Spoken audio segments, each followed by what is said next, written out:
Hello, everyone. I'm Paul Snigowski. I'm the new college dean in the College of Arts and Sciences, new as of July 1st. And although I'm new to the college dean's position, I've been a faculty member at Penn in the Department of Biology for, it'll be 21 years in January. I want to welcome you all to this webcast for new parents, at which you'll get a chance to ask questions and have them answered by a panel of people joining me here on various aspects of your students' academic work and their life here in their first semester. Before we get to that, we'll get to that in a few minutes. Before we get to that, I'd like to mention a few dates and events that are occurring here on campus in the college and at Penn. The first of these is tomorrow, October 25th. It's our Course and Majors Fair. Your students, of course, have yet to declare their major. This kind of thing gives them a chance to look at courses available through departments and programs and majors that are available. It takes place each fall during the week prior to advanced registration. And it's a fun event in which representatives from academic departments and programs are available in Houston Hall, the campus's union building for students, to present information about interesting classes, answer questions about the major, and discuss academic options. In addition to over 50 departments and programs, many university resource centers will be in attendance at the Course and Majors Fair, including the Netter Center, the Center for Undergraduate Research and Fellowships, and the Communication Within the Curriculum program. The second thing I want to mention is just also around the corner, and this is Family Weekend, which takes place this weekend, Saturday, October 28th, and Sunday, October 29th. And this is an on-campus chance to interact with the advising staff, the dean, faculty in the College of Arts and Sciences for families. And so this starts with an undergraduate research poster exhibit, which takes place 10 to 11 a.m. In Houston Hall.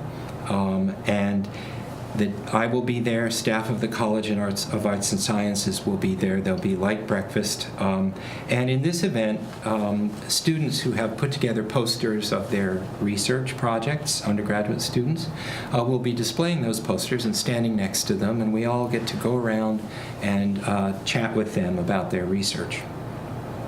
The second event on that Saturday, the 28th, is something called the College Experience. This goes from 11 a.m. to 12, and that's in Bodek Lounge in Houston Hall. And in this event, myself, Dr. Janet Tai, who I'll introduce more formally in a moment, and faculty and students will participate in a discussion about college life with question and answer. We'll then have the college luncheon, 12 to 1:30 p.m. That's in the Hall of Flags, Houston Hall. And in that, it's an informal buffet with, again, myself, faculty, and staff of the college for students and their parents to get together and interact very informally. In the afternoon that day, starting at 1:30, we have what's always an interesting event, and this is called You're Majoring in What? And in this event, we discuss and you get to ask questions about how it is that the foundation that the arts and sciences majors provide you with might prepare you for wide-ranging career challenges after Penn. And this is from alumni who actually have jobs. I was just going to say, come and hear successful college alumni discuss the impact of their choice of majors on their diverse career paths. And so advisors and career counselors will also be in on that discussion. And then finally that day, there's a session on communicating with confidence, which will be a workshop with people from the Communicating Within the Curriculum program, and that's in Claudia Cohen Hall, room 402. And then finally, the Sunday, there's the College of Arts and Sciences brunch, which takes place 10:30 a.m. to 12 p.m. at the Inn at Penn. So all of these events, if you can attend, if you have planned to attend, we look forward to seeing you there. Well, I'd like to move now. Oh, one more thing to mention. just around the corner again, starting Monday, October 30th, is advanced registration for the spring semester. And so I want you all to be aware of that. Well, I'd like to move now to introductions and background of our panelists and some discussion. I'd like first to introduce Dr. Jim English from the Department of English. And Jim is the director of the Wolf Humanities Center and the Price Lab for Digital Humanities. He's a longtime faculty member here at Penn who's been very engaged in undergraduate research and teaching. And Jim, I would ask you to tell us a little bit about the Wolf Center and the Price Lab. Okay, sure. Well, the Digital Humanities Lab grew out of the Humanities Center.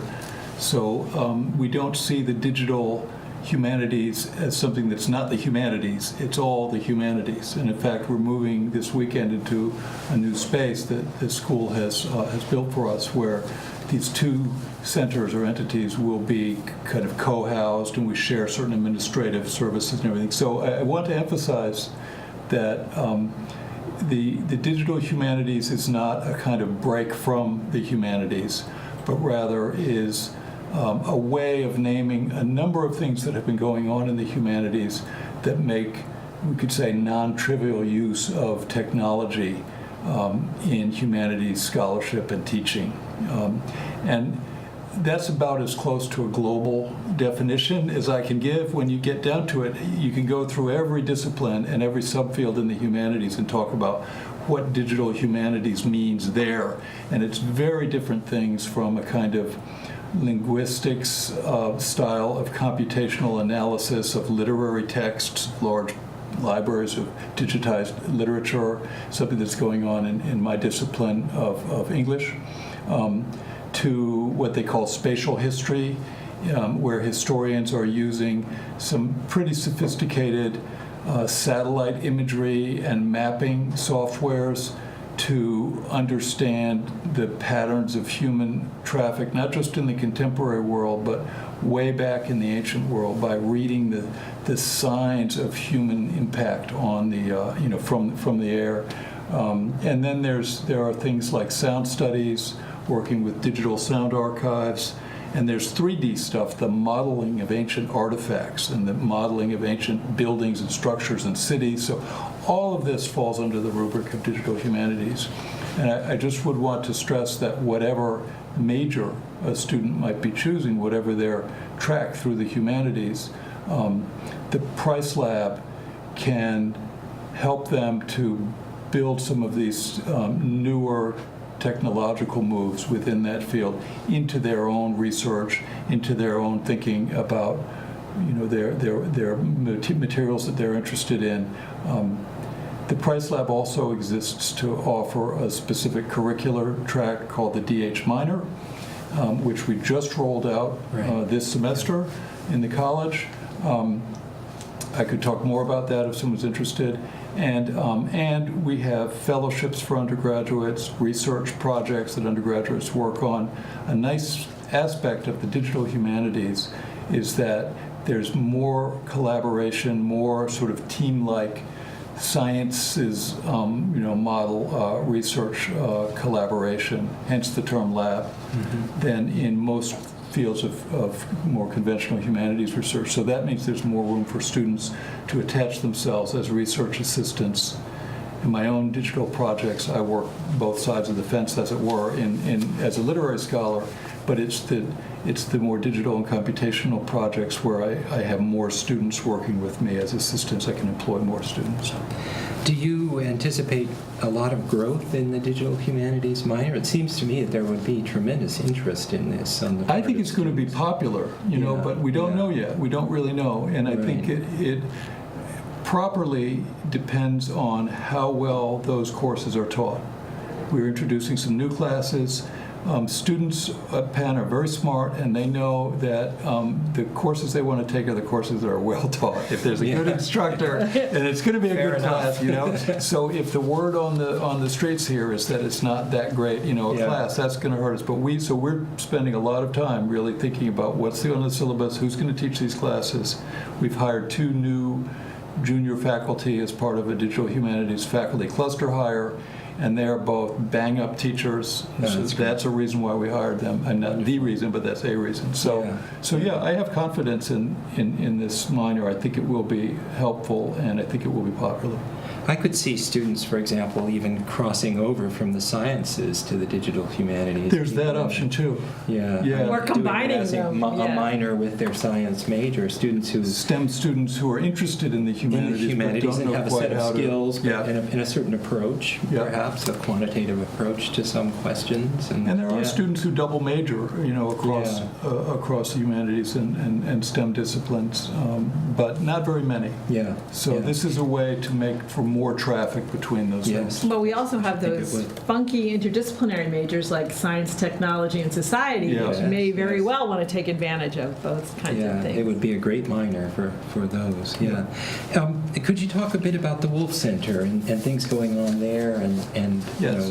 opportunities opportunities for undergraduates there and so forth? So the Wolf Center is less involved in curriculum, but we do have an undergraduate, what we call the Undergraduate Humanities Forum, which is a fellowship program. Undergraduates can be fellows at the center for a year, and they meet as a group collectively to discuss their research projects together across disciplinary lines. So the Wolf Center exists really to promote and foster interdisciplinary humanities research. Within our departments and our majors, you can do a lot of things, but where are we going to gather across these disciplinary boundaries and do things that where you are presenting work and discussing it with someone outside your discipline? For undergraduates, there aren't necessarily great opportunities to do that, but the Humanities Forum is very good. It's for juniors and seniors. They do get some money for this, and they do a conference at the toward the end of the year in the spring, Which they love. where they present their work. And I tell you what, they're very good. They do a great job. Those Yeah, conferences yeah. are better than the graduate student conferences I've been to. So it's pretty fun, and we always have a good faculty director. Right now it's Tim Rahman in the music department, and he's fantastic. So that's one of the things we do for undergraduates. And in both cases of both of these centers, it's a way for undergraduates to get involved as researchers and to sort of enjoy some of the kinds of fellowship opportunities and paid assistantships that have been easier to find in the sciences than in the humanities. Yes, and as a scientist, I can see the beauty of that for students. You also have, what is it? The forum this year, is it doing Afterlives? Afterlives is our theme. So we have a public program that's a series on a particular broad theme every year, Right, and right. that is more for purposes of the community, not only the campus community, but the wider community. So we opened this year with Colson Whitehead talking about his novel, The Underground Railroad, with a Penn faculty member named Salamisha Tillett, who works in African American Studies, and that was great. We had about 700 people who came out, a lot of people from the campus, a lot of students, but a lot of people from elsewhere. So yeah, and that's fun too, and undergraduates are always welcome to come to those Indeed, events and to right. meet these people and talk to them. Welcome and encouraged, yes. Well, the next person I want to introduce is Dr. Janet Ty, my colleague in the college office. Janet is the Dean of Freshmen, your Dean, and the Director of Academic Advising. Janet is also a faculty associate in the Department of History and Sociology of Science, and she helped found the HSOC major, which some of your students may find themselves interested in. So Janet is well grounded in a background in history of science, and in particular, I think your field was history of medical technology, or I was interested in I am interested in the relationship between medicine and law, which often does involve technology, Yes. things like patents, malpractice, those kinds of interesting things. Right. And, a thing I meant to say in my opening remarks is that, in my 20-plus years at Penn, I've had dealings with the college office in one way or another, as a pre-major advisor, as a major advisor. But having just moved into that office July 1st, it's been a real eye-opener what an incredible place it is. It's an incredibly busy and incredible place. And Janet is one of the real keystones in that office with what goes on and the professionalism of advising that takes place there. And our other panelist is Dr. Rebecca Poirot, and she is an assistant dean for advising in the office. And Rebecca, your degree is in American culture. Right. I got my PhD at the University of Michigan, which insists on calling it American culture, and I stand by that. There are other programs that call it American studies, American civilization. It's interdisciplinary. For me, that meant mostly social and cultural history with some literary studies as well. I don't want to go too much into me because I want to get to the questions, so I hope that's right. okay. And so what Rebecca is doing for us is fielding your questions, and she will read them out to the group, and then I'll moderate and push them off to these two if I can't answer them well, and if I can't answer them, I'll provide an answer myself. So. Well, there was one that came in today, which I thought was a great one to start us off, and you had mentioned advanced registration is starting on Monday, October 30th. And the question was, when will the first-year students be choosing classes for next semester? Will they work in conjunction with the same person they worked with over the summer or with someone else? How does this work? Help tell us now. So, Yes, they get to work with the people they worked with over the summer. In the summertime, they got a peer advisor, which is an upperclassman. They're still around to answer the more interesting questions that students have of each other. But they also got a pre-major advisor, which is a member of the faculty in the School of Arts and Sciences or one of the staff in the college office. There's also a third person standing behind all of it, which is called a college contact, which is a member of the college advising staff that works with the student for all 4 years. We have been in contact with your students. Hopefully, they've been checking their emails. They came in and met us in person. They've been talking about how the classes have been going so far and using that information to help them think about, okay, I came in thinking I want to do the one thing, and now I've changed my mind, or I've gotten all these wonderful new ideas from people here at Penn, and now all these new classes have been presented to them. All of this has been presented to them electronically. They have this Pen and Touch site. Now, if you're curious about what your student has been told, there's something called Compass, which is our onboarding Canvas course that we developed for students that they all did back in the summer. We have a public version of it, which you can't interact and make the choices that your student makes, but you can certainly see what information is out there. There's also the college website, which is a public website, lots of information. We have a special section just for parents so you could understand what such acronyms as HSOC mean, which is Health and Societies, for those of you who don't speak acronyms. Thank you for translating. Anytime. But those are the kinds of things. And you should also feel, we're encouraging you, ask your student what's going on. Sometimes we think we're doing the best job in the world in making sure they understand what you have to do during advanced registration and the opportunities present and all. And sometimes it's not. There were other more interesting things happening and they weren't quite tuned in. You ask questions, you'd be amazed at how much information you might get, or you might help us find out that student, you should encourage them to come see the college office. Right, and I would just add that, this advanced registration period is going to stretch from the 30th through the 12th, and it's similar to the one they had over the summer. It's not first come, first served. They'll come in, they'll talk to their advisors, and this time each advising discussion is kind of cumulative and it builds, so the first time around, they're terrified. They don't understand the interface of choosing courses in Pen and Touch. Now they're old pros, and they also have half a semester of experience to go on. So you're talking about what this semester's been like, what they are thinking about as possible majors for the future. So each of these discussions builds, and so I think the relationship between advisor and advisee gets stronger as it goes forward. So that's part of it. I would just add one thing, which is that although the faculty member who serves as advisor will be sure to meet with the student and to give them some guidance, they shouldn't be shy about asking a professor that they're taking a class with, if they really like the class and really like the professor, any faculty member can be a good source of information, and it's not too early for a freshman halfway, through the fall to go to a teacher and say, I love your class. I'm wondering about taking something like this or this. Can you make any recommendations? It's good to hear from a few people, and sometimes that person can end up being a kind of informal advisor for the first couple of years or even more. So make use of those kinds of resources as well that haven't been formalized by the college. And faculty really do like to hear from students. I have faculty all the time telling me, I'm sitting in my office hours all alone. And that I really think is a shame, because they're there because they want to answer questions, because they're interested in what students are doing. So please take advantage, or encourage your student to take advantage of those opportunities. Yeah, I'm speaking from my own experience as a teacher. It's just wonderful to have a student come up, as Jim said, and say, I'm interested in this. Can you point me to other resources, to things to read, to another course? That is so rewarding for us as teachers. Yeah. One little follow-up somebody sent in, will they be required to get their advisor to sign off to be able to register? Yes.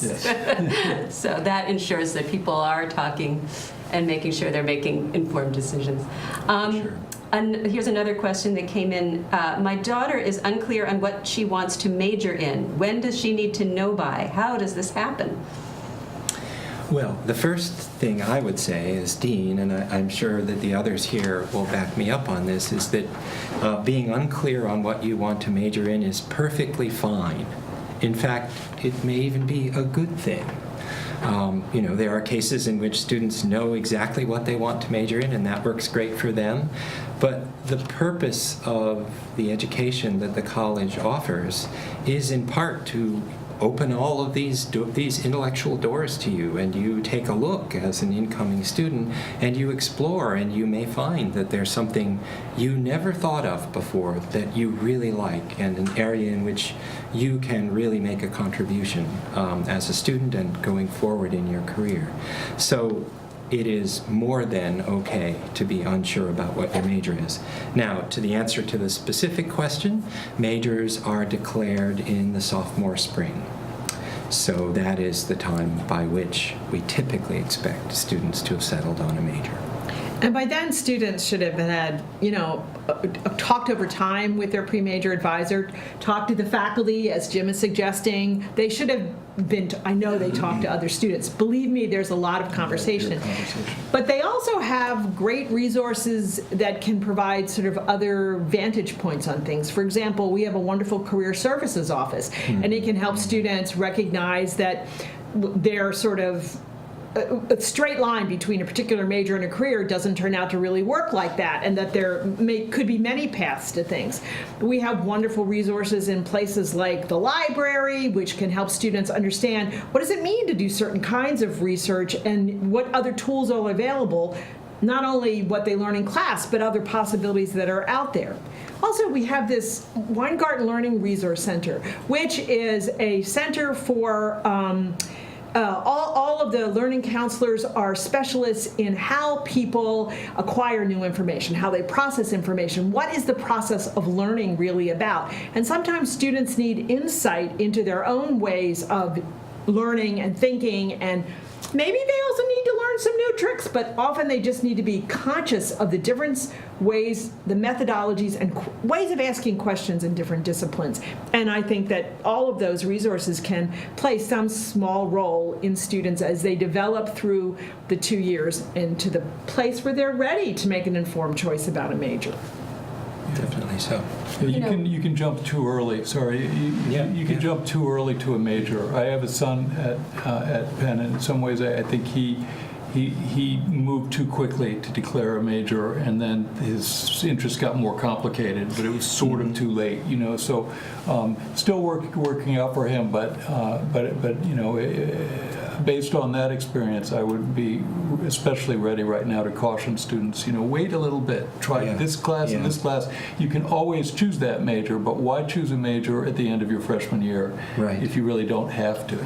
Yeah, and I would, urge you to, talking with your student, find out what they have found in their studies that is of compelling interest. to them because they have the best chance of being happy and being excellent students in that area.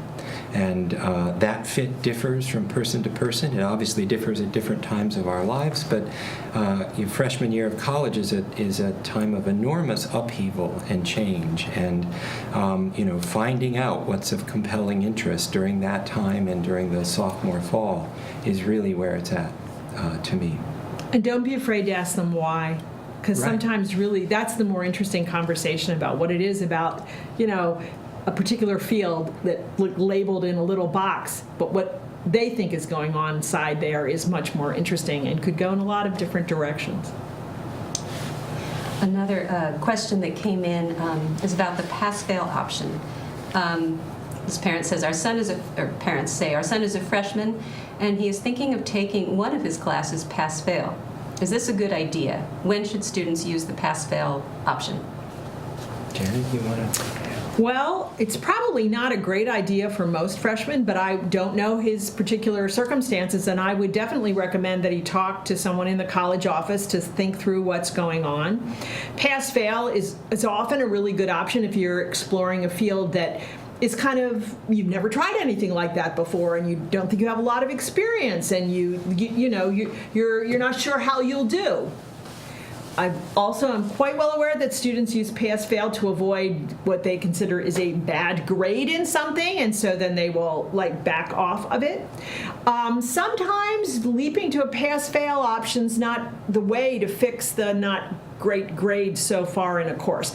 It'd be much smarter to figure out, why did I get that grade? How could I change my performance in this? What's really going on that's getting in my way? And there's lots of people who can help with that scenario, but I would urge the student to come into the college office. We have tools out there like pass-fail to help people problem solve in particular circumstances, or use a course to explore different kinds of things. We just don't know what's going on with that student. I wouldn't leap to the pass-fail option without a conversation. Right. And a couple of things to be aware of is you can't use a course that you've taken pass-fail for a major, for a minor, for a general education requirement. And I think this question came in from a couple of people. One person was wondering, can they take the pre-med requirements pass-fail? You wouldn't want to do that because medical schools will want to see your coursework.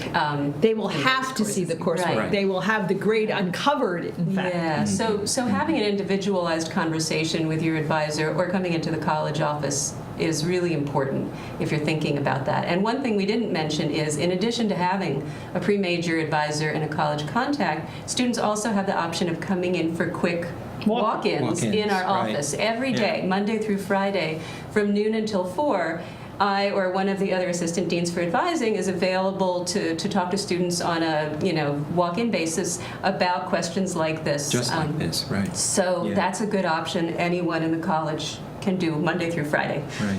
I would just stress that, pass-fail, its real purpose is the exploratory purpose that Janet mentioned, which is that suppose there's a subject which doesn't account for any of your requirements, major requirements or general requirements, but you think along the lines of that compelling interest that we were talking about earlier, that you'd love to learn more about it.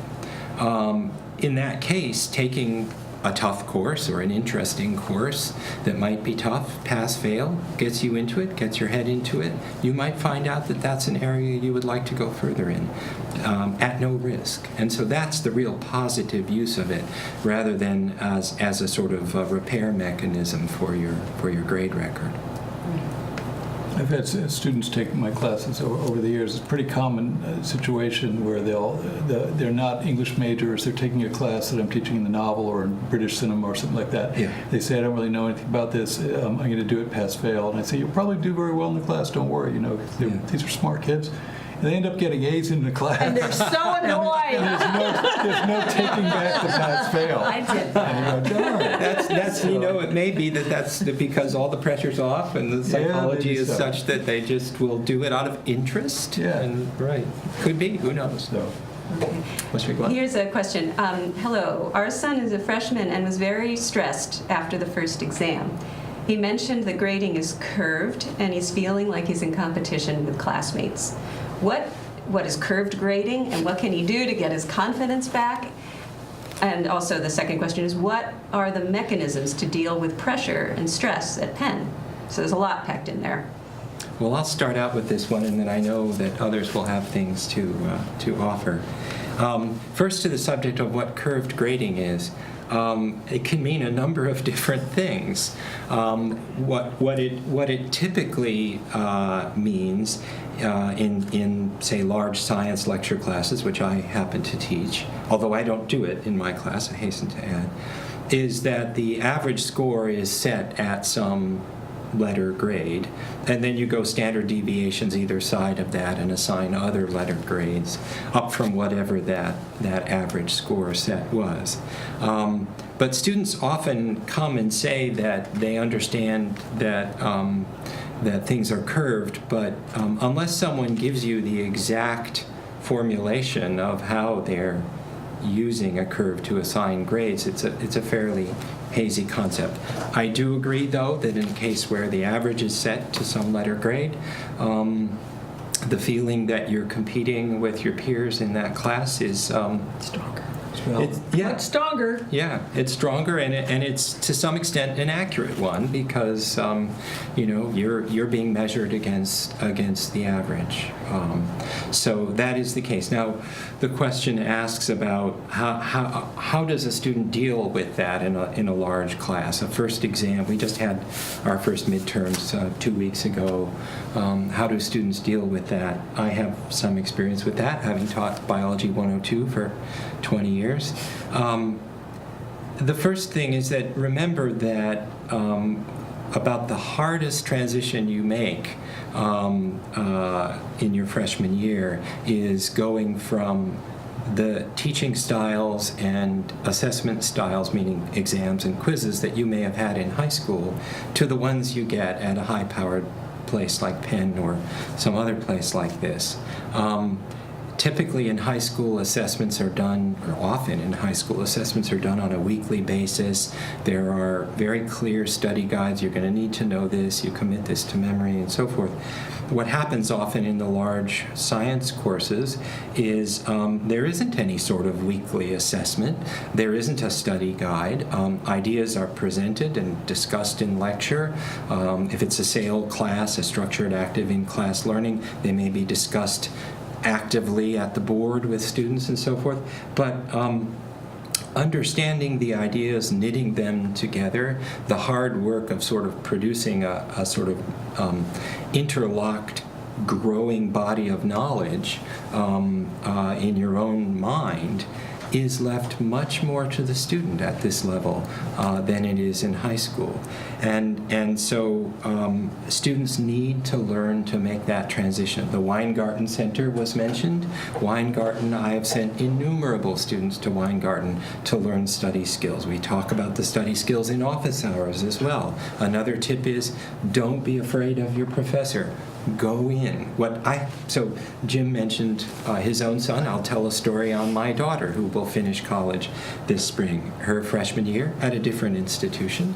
I was talking with her on the phone, and she said, I'm not doing so well in this one class. And I said, well, have you gone to see the professor? And she said, well, I don't want to seem like I'm a weak student. And I said, strong students go and see the professor. Weak students don't go and see the professor. So if you want to be a strong student, go and see the professor. And so that's another piece of advice. If you didn't do well on the first exam, march straight in to the next office hours. There won't be many people there, I guarantee it. There are usually lots of people before the exam, but not after. Go in or make an appointment. Talk to the professor. Tell him or her, I didn't do well. I would like to understand why I didn't do well. What is it about these questions that I didn't understand? What is it about my study work up to this exam that was not sort of appropriate for the kind of questions and the sort of level of understanding that was going to be asked? Probably probably the most common conversation that pre-major advisors have with students in the period from, the beginning days when everybody's all excited about everything, and now after the first set of exams, evaluations, even papers and things have been given back, is I'm not doing as well as I did in high school. That's a very common theme. And often, if you can get them to step back for a minute and say, okay, how did you study for this? What did you do? And how is it different from high school? It becomes really clear even to them that waiting, not reviewing your notes all the way along, even though you've been going to lecture for 5 weeks, might have been a mistake. Waiting to do the review and make that great study guide the weekend before the test is an okay technique, but you've already wasted all the time when you could have been building it up more slowly. This is also why we send people to the Weingart Learning Resource Center. The marvelous teachers over there are very good at helping students. They're not attached to the grade, they're not attached to the course. These are just teachers interested in people better controlling their own learning abilities, and so they can offer them some advice on different techniques for doing it. It is an extremely common, probably the most common experience for incoming freshmen up to this point. Jim, do you have any comments along these lines? Not really. I mean, we don't teach to a curve in the humanities, basically, but I think there is pressure, there is anxiety. So these concerns about how would a student deal with that sense of excessive pressure. I think these are important questions for students all over the curriculum, and you guys are in a better position than I am as how to answer that. I think going to the professor can be helpful to have a relationship with your professor rather than simply to take the exams, do the readings, and sort of see the professor as a kind of instructor that you never actually meet. Relationships are important, not only among peers, but with administrators, with faculty.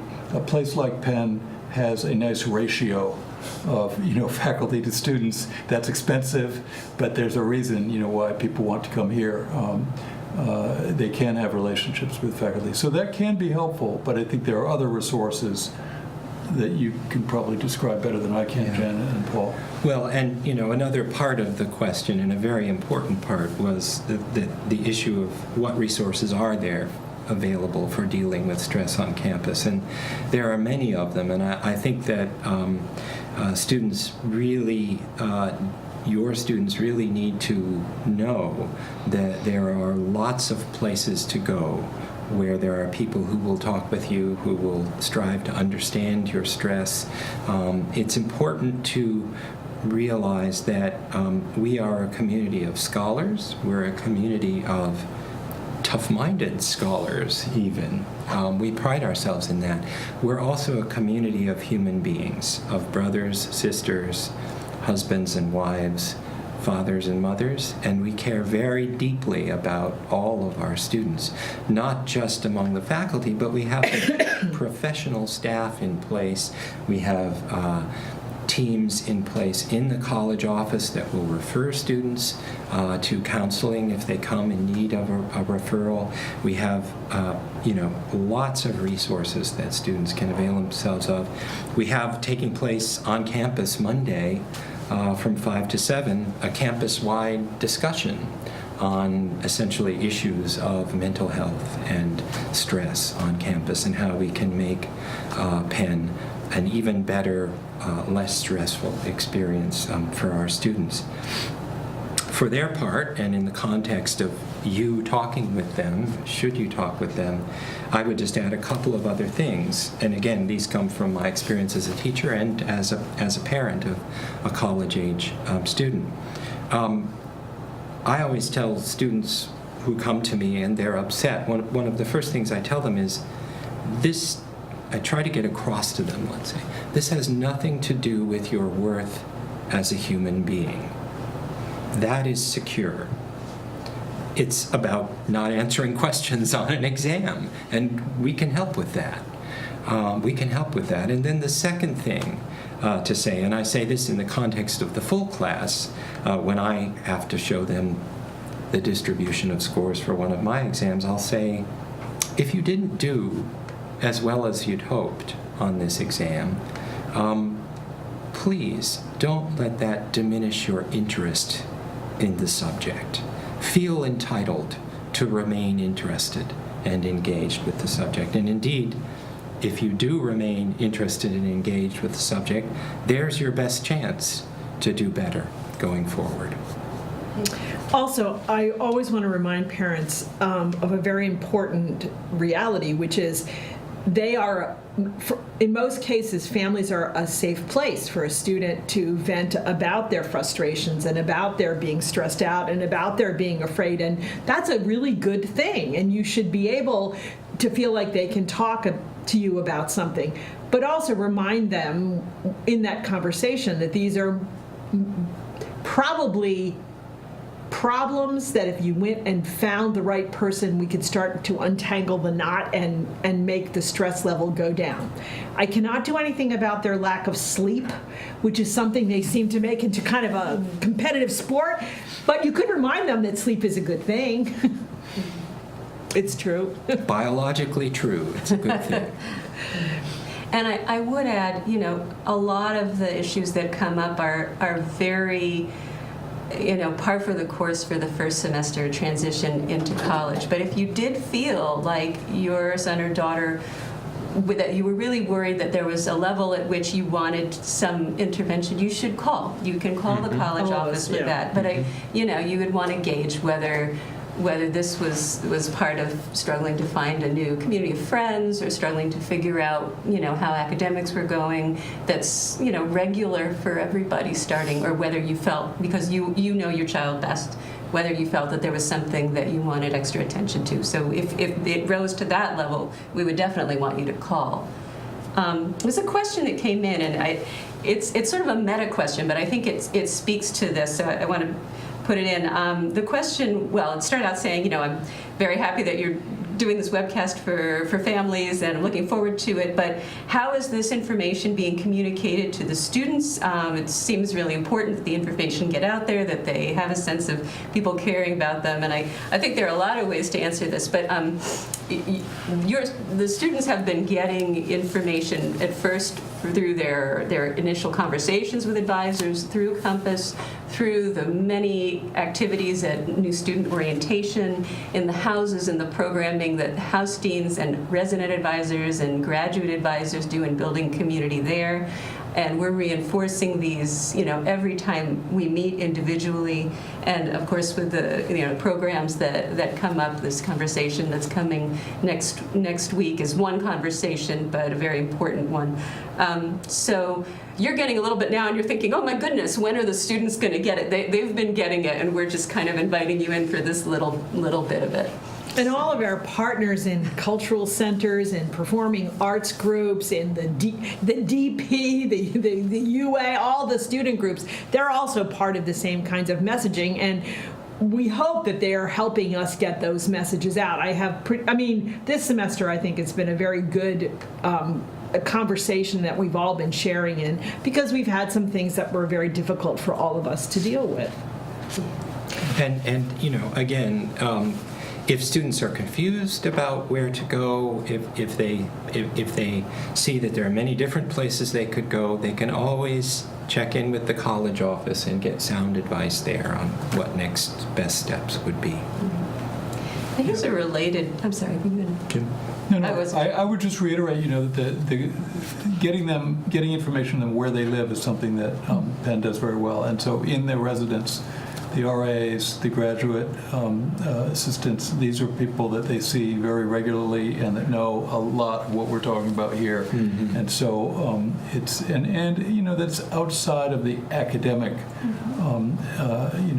their neighbors machine as well. Yeah, their neighbors neighbors. Breathe it. So that can be a very non-threatening and good, easy source of important information. So this question is somewhat related. It's a parent saying, my question relates to the relationship that my son is going to build with his family and close family friends. Ever since he has joined the university, he is creating distance between himself and his family. and there is strong resistance to talking about this issue openly. I've enjoyed a close relationship with my son over the years, but this change of attitude and behavior is disturbing to me, and I would like to know the motives and reason behind the change and if this is usual. And I defer. My kids are younger. I defer to people who have older. Mine both graduated from Penn and were actually on campus.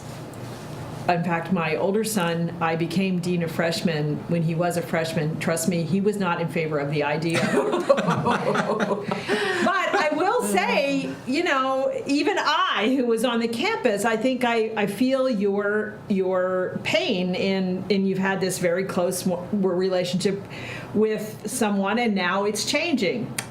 Good news, bad news. They're becoming grown-ups, and grown-ups draw different boundary lines than our children did. And it is, I think, something that eventually I hope he will be able to talk about with you, and that you can work on those boundaries together, because it's what we all wanted. We wanted, independent, strong-minded people who can go out and take care of themselves in the world. It's just sometimes we feel left out, so it's not so good. A little too strong. Yeah, right. But, Yeah, it could go either way. I mean, I see students who are on the phone to their moms, before or after class. Every single time we meet, they're in very, very tight contact with their family. That's not always a good thing, and a student who establishes more independence, that in many ways, as Jen is saying, is maybe a better model, but there is no one size fits all. Some students, it's really important for them to establish some distance, and I have 2 kids in college, and one has gone one way there and one the other. They're both fine, but for one of them, it's like, I don't ever want to see you on the campus. My other son is on the campus where his mom teaches, and she sees him all the time. So I wouldn't worry about it. I would give him some room. And this varies from person to person, but to the asker of the question, you might think back on your own life at a time when you kind of circled out from your folks and then circled back. I know I did that to their surprise, but I came all the way back, and I think in many cases that is what happens. And you'd be surprised, even when your students are saying, I don't want to talk, I'm busy, they're thinking about you and the things you have said to them over their lives. And they come into our offices and they say, I can't major in this because my dad will kill me. I got to major in this. Or, my mom's influence is really strong, or my grandmother's, or whichever family member, has taken a strong kind of mentoring role. And they may be trying to, see if they can move away from it, but they hear you, and they're still working in relationship to you. So that's there. It's not going away. And one thing you might think about doing is, whether it's sending an email or a weekly phone call or something, just to, touch base and say, hey, things are fine here, everything's going on at home the way it usually did, even if it feels kind of cliche or not really getting in as deep as maybe you did before. Keeping in regular touch and reminding them that life is going on and that you care and that you're there, even if they're kind of pushing away, that is important, and it will go into them. It has a lot to do with their sense of well-being to know that family as well. Yeah. There are a lot of questions I'm trying to figure out. Here's one. My son is an international student, and he won't be flying home for break. I don't want him to be alone on campus. Are there activities on campus over the Thanksgiving break for students who stay at Penn? Most definitely. College houses have really organized this, I think, in an effective way. Also, sometimes students have become connected with a cultural center or another group on campus who have their own Thanksgiving events. And one of my favorite is the sort of international Thanksgiving, where you don't do the traditional American turkey and stuffing, but everybody brings something from their part of the world, and students there's plenty of people on the campus. There's activities for them to go to. The other thing, which I think is wonderful for international students, is to go home with a friend who is an American and, experience this strange and wonderful holiday, which is Thanksgiving, and everyone's a little bit different in how they do it. That's another opportunity. I know several of my colleagues on the faculty who actually have students that come for Thanksgiving dinner, so that's another opportunity. Yeah, so certainly. yes, there are things going on. If your student doesn't seem to have found any of these yet, have him, or was it him, right? Or her, contact one of us or the house dean in the house, and they can be very helpful in sort of maybe matchmaking with something that's going on. Okay. Here's a question that comes up a lot. I'm worried about my son's ability to juggle all the extracurricular commitments he has taken on. Is it typical for students to jump into too many clubs only to find they are in over their head? Are there people available on campus who can help students make wise choices?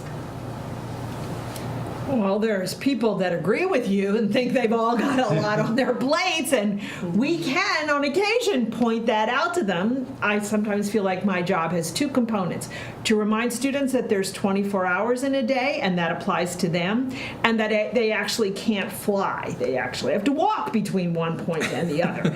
And I know that sounds silly, but look, part of it is the exuberance of being in this wonderful place and having all these opportunities and trying to embrace it all, and not really knowing what the time commitments are like and what it means to be able to do this. So they learn, sometimes the hard way, but that no, they got to cut back on things. I will say that students not only take on too much sometimes, but they take on the wrong things, and they discover they're not interested in that thing that they fascinated them in high school, or that the cool kids on their floor all thought was a great thing to do, and they're interested in something else. So it is an evolving thing, and extracurriculars are absolutely evolving. They change over time. What's fascinating to freshmen is often not fascinating to a student as a sophomore and going forward. So yes, it is normal, I think, at this point for them to be over-programmed, and they have to learn how. This will be the first time for most of them they're learning how to not to program themselves into everything. And they don't have to do everything. That's not actually required of students here at Penn. Yeah. I think it's a good problem to have. Enthusiasm, desire to do more than you can. These are good qualities. They bode well for the future, even if there's going to be some bumps, along the way as you have to shed some of the activities. But really, students need to find the things that matter to them, that excite them, that energize them, whatever those are. They're going to take that out of college, and that's really going to be the thing that matters, beyond college too. So it's great that they explore with that kind of, over exuberance, I think. Yeah. You could, one thing you could just tell them is, in the midst of all this hurly-burly and these things you're doing, just remember to look out for yourself. There's that. Just remember. If it feels like it's become overwhelming, then maybe it has. And maybe you need to cut back, and don't feel guilty about cutting back. Do what you need to do to look out for yourself. And in my advising, I think with almost everybody's advising conversations, we're talking to students about, the courses they're planning, but also what the rest of, life looks like. I'll say, are you juggling a work-study commitment? Are you juggling, being a student athlete on a team? There are all kinds of commitments that people are putting together, and I think, we're trying to get students to think about the 24 hours in the day and what fits and what has to be there and what will work with that. So, yes, we're there every advising cycle and more, reinforcing this And by the message. way, you need to sleep for about a third of those 24 hours. Yeah. That I guarantee you is not happening. But Right. No. Well, still. So there's a question, when do students usually study abroad? How many semesters of a language does a student have to take to study abroad? And how does that work with financial aid? Well, that's a bunch of questions, and let me, if I leave something out. Most students find that junior year is when they are going to study abroad, although I have had students who did it in first semester senior year. Students study if they're studying abroad on a Penn program, and we have a very large number of them, close to 300, all over the world, they are paying their regular tuition, and they are going and getting Penn grades, and it's all sort of working through Penn systems. What else was there? Oh, we also have summer options should they want to do that. But How many semesters of language? This is the famous Penn answer, it depends. It depends on where the student is going. For example, there are most of the Spanish-speaking programs in Spain have a higher level of programming, a language programming they have to have, than do some of our partner programs in South America. It's the partner universities, level of language, which is the key. There are many programs in English-speaking parts of the world where the whole speaking a language isn't an issue, in England, Scotland, Ireland, in Australia. So those are other possible options that students have. What they should be thinking about is, why do I want to go abroad? How does it fit with what I want to study? And oftentimes it's what someone is studying in their major if they're going by the time they're juniors. We have a great web page. This is one of my favorite web pages on the college website, called Study Abroad Step by Step, which just lays it all out, how you can explore things. There are some videos where members of my staff and students are talking to students about their experiences abroad, and we have a wonderful partner office in Penn Abroad. I will also mention that you don't have to even go abroad. We have all sorts of global experiences that are part of our courses here at Penn. We have the Perry World House, which is a global affairs and wonderful programming for students. So there's lots of ways to experience other, if you want to. And I think another question was when in a student's career, 4-year career typically. Junior year. They would go It's in typically junior year. Yeah. But not entirely. And again, it depends, and so the student should come and talk to the advisors. By that time, the major is set, and the sort of pathway is well understood. And some departments, like English, has very strong ties to certain We have programs. our own program. Yeah, that exactly. We run in London, and I think Penn students often are nervous about going abroad. They're afraid they're going to be missing out on things that are important at Penn, not just spring fling, but also academically. They say we have a lot of requirements. I got to do this. I'm not Writing sure all a of senior that. thesis, all that. I've been teaching for 30 years. I have yet to have a single student come back from a year or a semester abroad and say, I wish I hadn't done that. I should have just stayed on campus. It's never a bad move. So I encourage it. I say, I think even if maybe the program seems a little, hard to fit, or whatever, I think do it. You're going to learn a lot more than you imagine. And I think students' ideas of what's hard to fit are really not very realistic. So work it out. Yeah. So. It seems like we have time for one more quick question. So Well, I think we always get questions about how to find research opportunities with faculty. One version I got is, my daughter's in large classes. She doesn't know how to connect with, her Bio 102 professor or, whatever it is. But also, where are the different places to go on campus to do it? So speaking for science research, and then maybe Jim quickly can address research in the humanities. In science research, go talk to your professor. Go talk. Tell him or her that you are interested, and you'll be surprised at the reaction you get. Go to the undergraduate chair office of the department in which you are interested in research. Ask them if they have a list. Be bold. The worst that can happen is they ignore you or say go away. That won't hurt you. And they won't do that. They'll send you to the Center for Undergraduate Research and Go to the Fellowships. Center for Undergraduate Research and Fellowships. The other thing is there's a wonderful program called PERM, Program in Undergraduate Research Mentorship, that faculty provide proposals to in all fields, humanities, sciences, and so forth. Those PERM proposals go in. Faculty are awarded fellowships for freshmen to work with them after their first year. Freshmen can go to the website, see these different projects, and apply for them. Yeah, and there's the freshman-specific projects and research opportunities. There's sophomore and junior-specific. There's rising senior. So really, students should take a look at the PERM and CURF websites and look and see what might be on offer for them. Those are mostly summer opportunities, but summer can be a good way to get into. Yeah. There's a directory of faculty and what they're interested in, What so their you could just go interests are. chat somebody up. Right, just talk to them. And many faculty have some research money and are interested, especially in the sciences, but I think also in the humanities these Yep. days sometimes, in hiring research assistants for an hourly wage or work-study research assistants. And this is one of the best ways to get going in research, is to make it part of your work life here if you have one. CURF has Dr. Ann Vernon Gray, who's in charge of the research side of the office. She does programming all over the campus and various workshops, but also what students are interested in. She's also put together a fabulous team of peer research advisors, so that's upperclassmen who've done research and go in and do programming. I know they're doing it in college houses for incoming students, but they're also more than happy to talk to students. And sometimes student to student, it's easier to talk about what you might want to do in research.